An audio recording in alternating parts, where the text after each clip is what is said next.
Everybody was buzzing on Friday from the two big announcements made earlier in the day. First, the International Olympic Committee awarded the 2022 Winter Olympics to Beijing, China. It will be China's first Winter Olympic Games.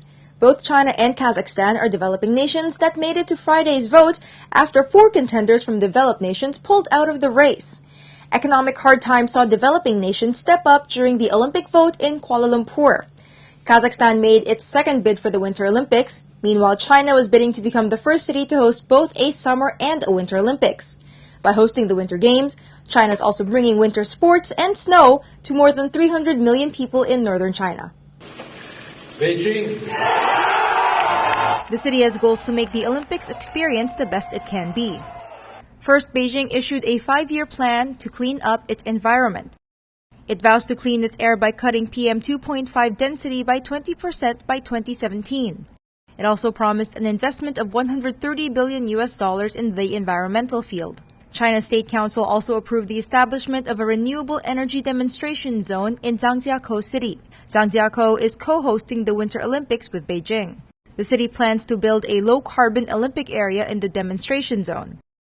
It aims to fully rely on renewable energy to provide electricity and heating to the Olympic Center and venues. Second, Beijing has decided all future stadiums for the Games will be used to train athletes after the events.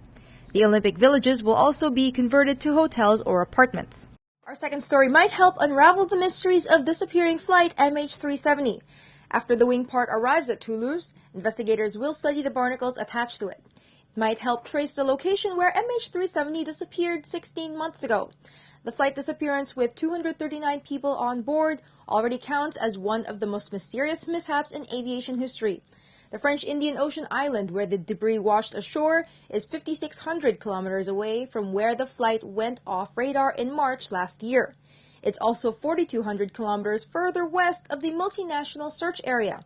If the serial number on the part matches the lost Boeing 777, the wreckage part will give investigators a tangible lead to finding the missing aircraft. The newly found wreckage will be delivered to a Defense Ministry laboratory for further analysis. The result is expected to be announced in a few days. Authorities increasingly believe the debris is from Malaysia Airlines flight MH370, which disappeared in March last year. What experts are sure of is the debris is part of a Boeing 777 plane. Flight MH370, with 239 people on board, is the only missing Boeing 777. If the 2-meter-long piece of wreckage is confirmed part of the missing MH370, the next step will be an intensive search for the vital black box and other wreckage items.